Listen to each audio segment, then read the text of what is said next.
Bismillahirrahmanirrahim.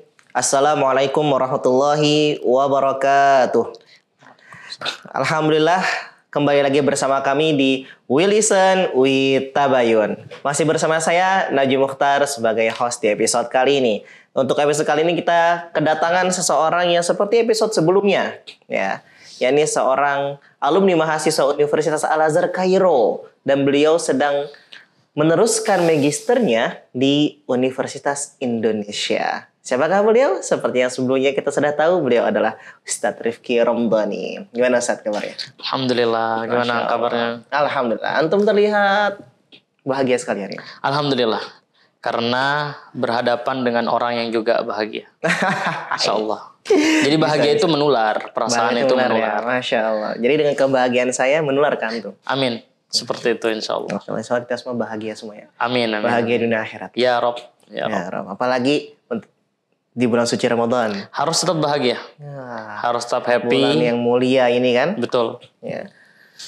Sangat nggak terasa ya. Maksudnya kayaknya baru kemarin bulan puasa gitu. Sekarang udah datang bulan puasa. Udah datang bulan puasa lagi. Ya. Alhamdulillahnya kita masih dikasih kesempatan untuk berpuasa di bulan Ramadan kali ini.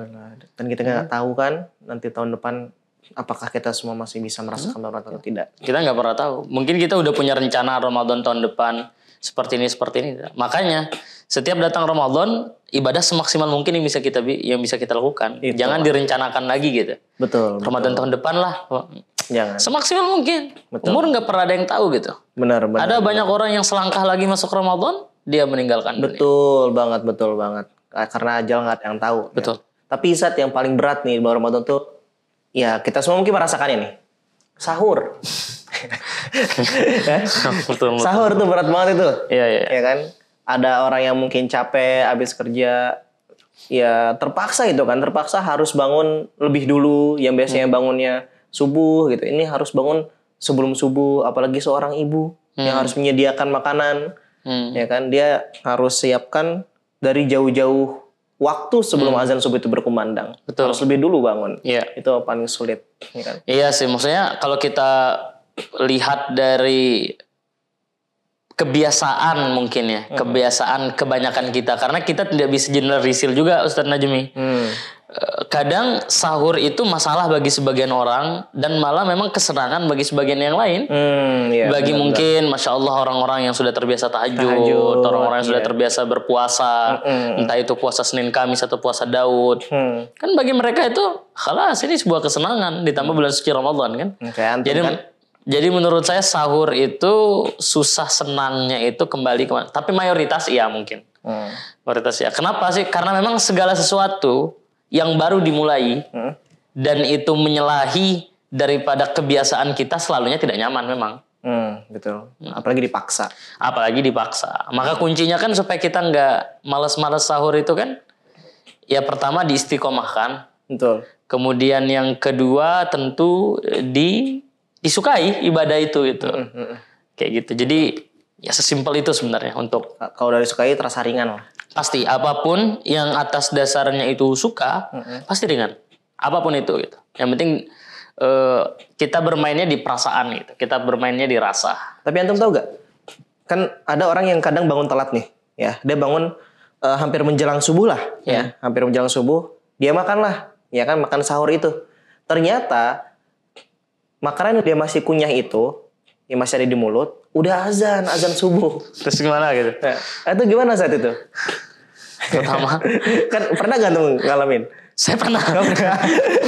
karena kan panjang. Kadang kita di Mesir itu malam terasa, kita banyak lah kegiatan kan, keluar ke sana kemari, akhirnya istirahat.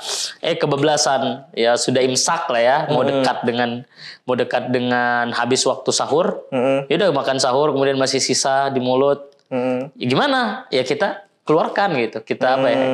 Ya kita keluarkan dari mulut kita, nggak boleh ditelan karena memang udah waktunya. Ya. Karena memang sudah masuk waktu puasa itu. Makanya diletakkan waktu imsak, Syekh. Artinya kalau diletakkan waktu imsak berarti ada waktu kita berhati-hati gitu loh. Betul. Silakan masih boleh minum makan ya, tapi jangan makan yang berat-berat misalkan, karena nanti kan rawan bentar lagi Subuh. Makanya ditaruhlah warning sebagai imsak itu. Gitu itu faedah dari imsak itu ya.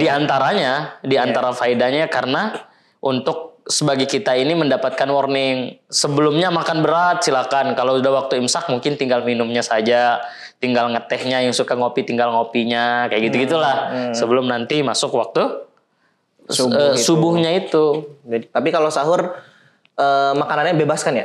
Kalau anjuran harus makan apa gitu? Kalau sahur yang pasti kita harusnya makan yang memang itu dapat membantu kita kuat bertahan gitu loh. Tapi kalau secara spesifik apa? Ya setiap daerah beda-beda menurut saya. Betul. Setiap daerah beda-beda. Jadi ada yang makan sahur dengan mungkin dia dengan nasi Padang kalau dari Padang. Ada juga gitu kan.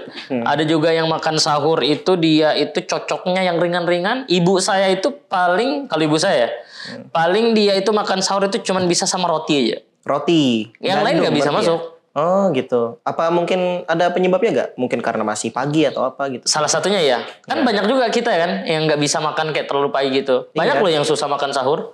Iya, karena nggak biasa makan berat yang pagi-pagi gitu kan. Iya, jadi untuk yang dianjurkan atau apa sih tidak. Tapi tentu kalau kita mencontohkan kepada zamannya Rasul atau baginda Nabi ya.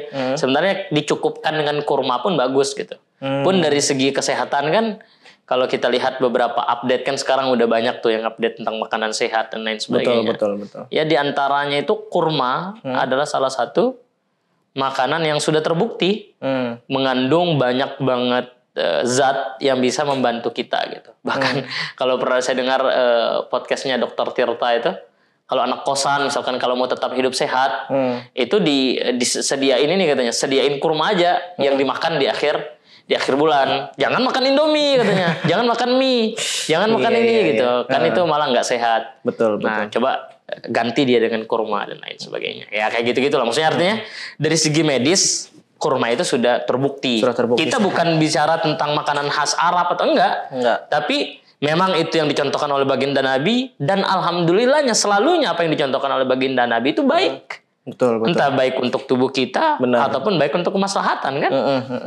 Nggak ada yang buruk apa yang diperintahkan oleh Nabi itu ya. Tapi kalau mau makan yang lain ya silakan gitu. Bukan larangan. Bukan gitu. larangan. Baik, teman-teman jangan kemana-mana. Kita akan kembali lagi bersama kami di Willisan Uyit Tabayun setelah pesan-pesan berikut ini.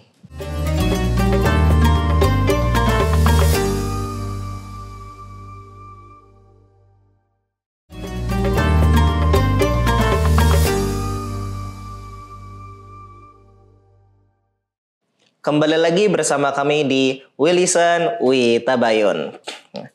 Kita tadi udah bahas nih masalah sahur, ya. Masalah sahur, makanannya, terus segi waktunya gitu. Kalau sahur itu kan kita makan tidak ada ketentuan apapun ya, maksudnya nggak ada anjuran apapun, bebas lah mau makan apa aja, mau sahur apa kayak apa aja. Tapi kalau berbuka puasa itu sendiri ada gak anjuran berbuka dengan apa gitu? Iya. Menggunakan apa? Ada gak Zat? Ya berbuka ya. Kalau kita berbuka yang sering terviral di Indonesia kan, berbukalah dengan yang manis-manis. Katanya seperti itu. Terus kalau dibawa ke rayuan-rayuan, ya udah berbuka dengan aku saja. Gitu. Yeah. Yang manis-manis katanya. Sebenarnya kalau masalah bahas yang berbuka dengan yang manis-manis, itu nanti coba Ustadz Najmi tambahkan. Kalau kalau kita merujuk kepada hadis baginda Nabi SAW terkait makanan ataupun sesuatu yang digunakan berbuka oleh Rasul kan di dalam hadis Rasul dijelaskan bahwasanya idza aftara ahadukum falyuftir ala tamrin. Barang siapa yang berbuka di antara kamu maka berbukalah dengan kurma. Fa innahu barokah. Karena itu mengandung keberkahan. Oh, kurma itu mengandung keberkahan. Keberkahan itu kalau kita kaji ya termasuk di dalam kitab Syekh Az-Zarnuji dijelaskan barokah, meskipun beliau dalam konteks ini menjelaskan tentang ilmu, tapi beliau jelaskan tentang kata barokah. Barokah itu adalah bermanfaat.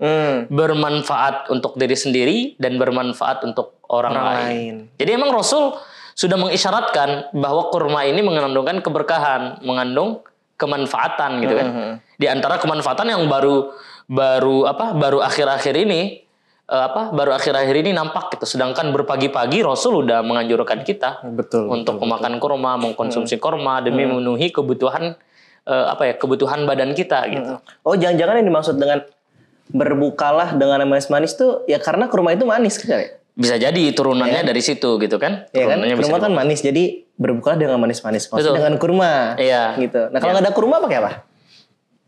Ya pakai sari kurma. Tetap kurma juga ya. Tetap maksain pakai kurma. Maksa ya. Harus sama ada kurma ya. Ya. Maksudnya kalau nggak ada yang ada saja gitu. Kalau emang nggak ada dilanjutkan oleh Rasulullah SAW. Fa illam yakun, kalau emang nggak ada, famaun fa innahu tahur. Kalau emang nggak ada kurma dan nggak ada yang lain misalkan, ya udah dengan air aja. Mulai dengan seteguk air misalkan. Oke. Fa innahu tahur. Misalkan daripada ke yang banyak manisan-manisan untuk awal ya. Untuk awal orang azan ya pilihannya air putih kurma atau air putih doang kalau nggak ada kurma. Karena kan perut kita kosong. Tahur ya betul. Ya kan? Mana tahur itu apa coba? Suci dan mensucikan. Ya kan? Suci dan mensucikan. Artinya bisa maksudnya bersih ya kan, air itu bersih dan bisa membersihkan perut kita yang kosong. Betul. Bahaya juga kalau misalkan perut kosong selama berbelas-belas jam, 12 jam kan? Iya. Ya kan 12 jam kita perut kosong tiba-tiba langsung marjan. Iya. Ya kan langsung es buah, es kelapa. Agak bahaya kan apalagi yang bersoda dan lain sebagainya. Maksudnya kolak semua itu. Ya, Rasul itu sudah memang benar-benar apa ya? Kalau bahasa saya udah sekeren itu untuk membahas semuanya dengan bahasa yang simpel gitu loh. Dengan tidak rumit gitu kan. Betul. Rasul langsung bilang, ya udah dengan kurma karena ada barokah katanya. Khalas, enggak dijelaskan barokahnya seperti apa. Barulah sekarang kita jelaskan. Kemudian air. Kalau enggak ya dengan air putih. Ya baru sekarang kan. Bagaimana orang mengkampanyekan ganti minuman yang demikian dengan air putih saja. Betul. Padahal di Indonesia itu puasa kita cuma 12 jam, Sat. Kalau di Mesir, antum tahu sendiri. Iya, 16 ya? 17. Nah, 17 jam. Sahur jam 3. Ya kan? Buka puasa jam 7. Iya, bayangkan itu. Laparnya Masya Allah. Panas pula. Musim panas pula. Kalau musim panas. Kadang ujian ada yang nggak musim panas kita? Ya ada ya. Ujian Ramadan. Ada. Pernah. Saya pernah saya. Iya kan 2016 ujian itu ya? Nah, Ramadan bayangkan. Pusing kita. Ujian panas Ramadan. Ujiannya kali lipat itu. Ujian menjaga nafsu dan lain sebagainya. Ujian kampus juga. Tapi Mesir seru sih. Ustaz Najmi Ramadan sebagaimana yang sempat kita singgung ya. Di pertemuan sebelumnya. Kalau Ramadan di sana itu vibes sebelumnya aja udah berasa. Apalagi vibe Ramadannya. Apalagi di Masjid Al-Azhar.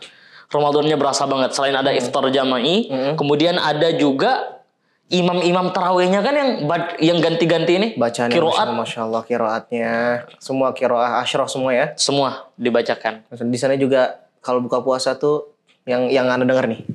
Yang saya dengar tuh orang itu nggak makan.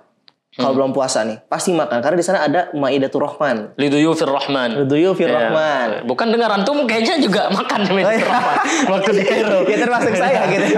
Karena gimana ya, kita di Kairo itu rata-rata Rata-rata kalau Ramadan bagi mahasiswa, teman-teman itu alhamdulillah berkahnya banyak ketir. Banyak, Masya Allah. Di sepanjang jalan nih.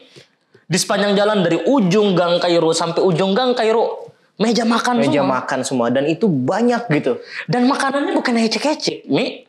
Daging. Ya kan? Daging, ikan, ayam. Masya Allah. Belum lagi kalau di kita bawa vita. Wah ya biasanya ya. Biasanya kayak gitu-gitu. Junaiha. Junaiha kayak gitu-gitu kan. Buah jus-jus buah. Kadang saya beberapa kali bulan suci Ramadan itu nggak selalu ke Maidatur Rahman. Karena terlalu enak terus, Mi. Terlalu enak. Kadang saya berbuka di flat sendiri gitu kan. Kayak cuman makan ya beli mie Indonesia yang ada di warung-warung kita makan. Karena mencoba lidah ini butuh sederhana gitu. Mencoba sederhana ya. Iya. Karena emang seenak itu gak sih? Dan semua orang di Mesir itu Masya Allah berlomba-lomba untuk berbagi di bulan suci Ramadan. Betul. Allah ya. Banyak kisah tentang bagaimana karimnya orang-orang di bulan suci Ramadan. Dan mereka berlomba-lomba untuk memberi berbuka kepada orang yang sedang berpuasa. Benar. Iya enggak? Mereka, saya pernah tanya salah seorang dari pengusaha di Mesir bahwa mereka itu menyisihkan penghasilan bulanannya itu bukan untuk emas, bukan untuk investasi, tapi supaya bisa memberikan makanan di bulan Ramadan tahun selanjutnya. Allah Karim, Allah. Inilah orang maksudnya Kita susah untuk menggambarkan bagaimana logika orang berpikir semakin memberi, semakin mendapatkan itu susah. Dan orang Mesir itu yakin dengan itu gitu. Itulah. Keyakinan yang kokoh, keyakinan yang kuat. Jadi mereka itu bukan tentang bukan tentang mengumpulkan uang doang, tapi bagaimana uang yang dikumpulkan itu bisa dibagikan lagi. Karena bagi mereka investasi terbaik itu investasi ketika dia berbagi kepada orang lain, dan itu akan kembali kepada dirinya sendiri. Itu karim. Allah karim. Itu memang orang Mesir hebat banget itu. Itu semoga di Indonesia juga seperti itu sih. Amin. Soalnya banyak kok. Banyak banget orang di Indonesia. Terekspos aja gitu. Betul.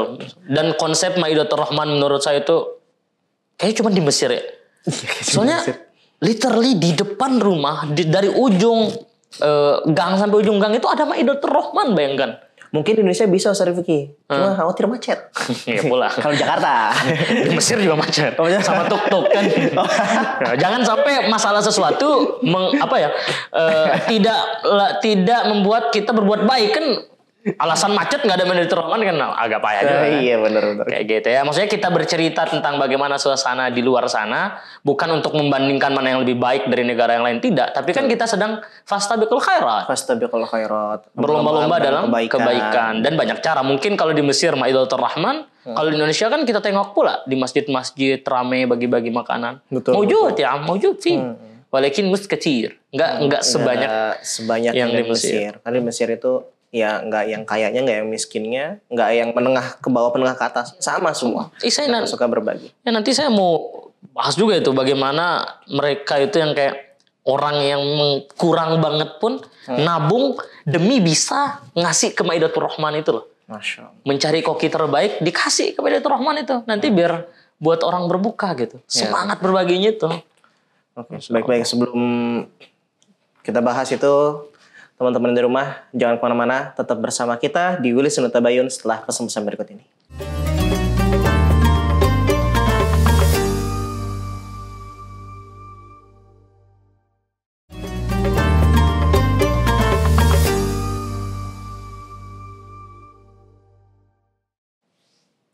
Kembali lagi bersama kami di Willyson Tabayun. Ustaz Rifki, menurut antum nih lebih susah bangun sahur atau nunggu berbuka? Harus milih banget. Iya harus pilih. Gak boleh dua-duanya.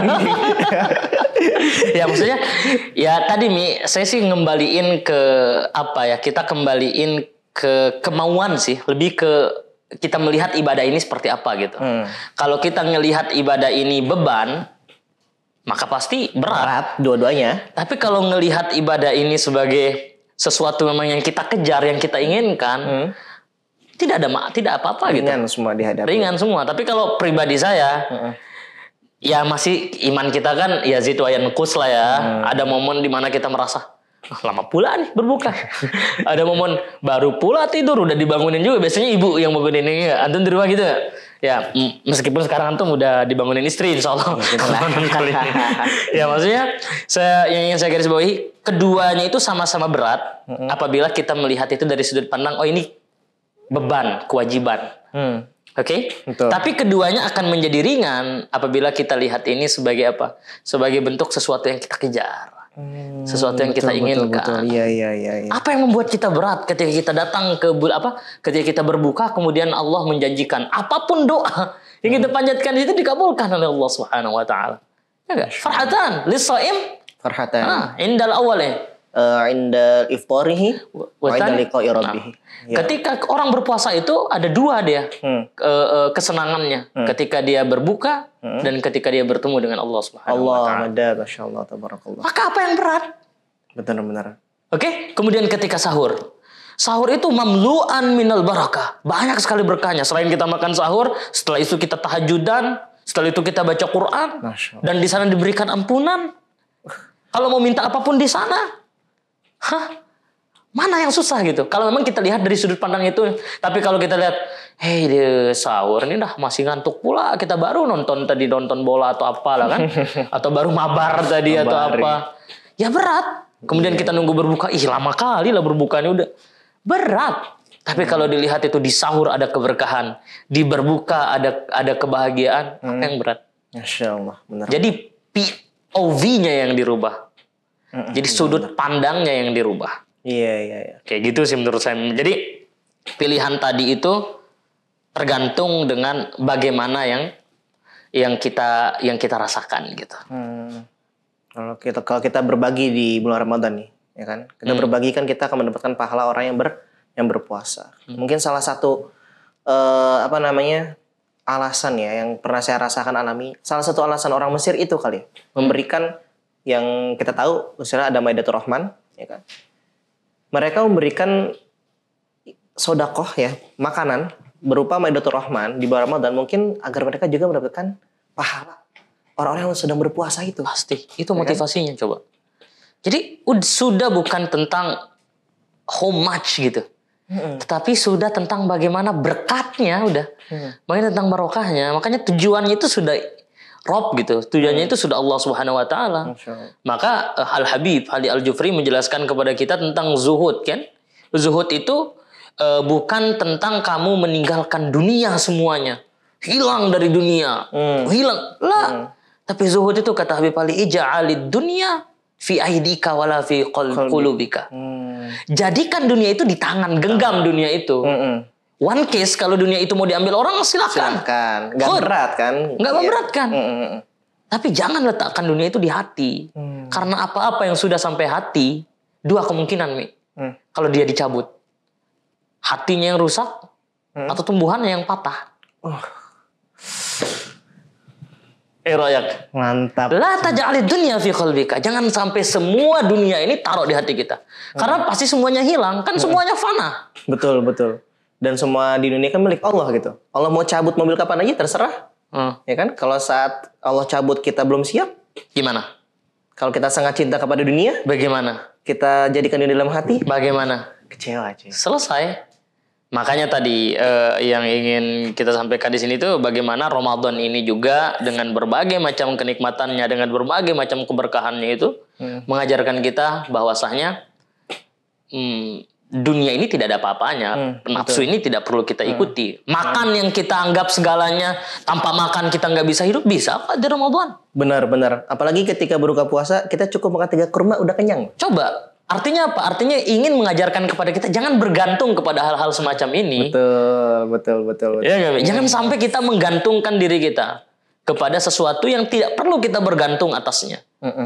Allahur Razzaq, Allahul Malik, semuanya Allah Subhanahu wa taala itu miliki. Gantungkan diri kita kepada Allah. Betul. Apalagi Ramadan itu kalau kata baginda Nabi, ini bukan kalau semua amalan yang lain itu kembali kepada dirimu. Illas siyam Ana ajzi bihi katanya. Coba. Puasa itu langsung disandarkan kepada dirinya Allah Subhanahu wa taala.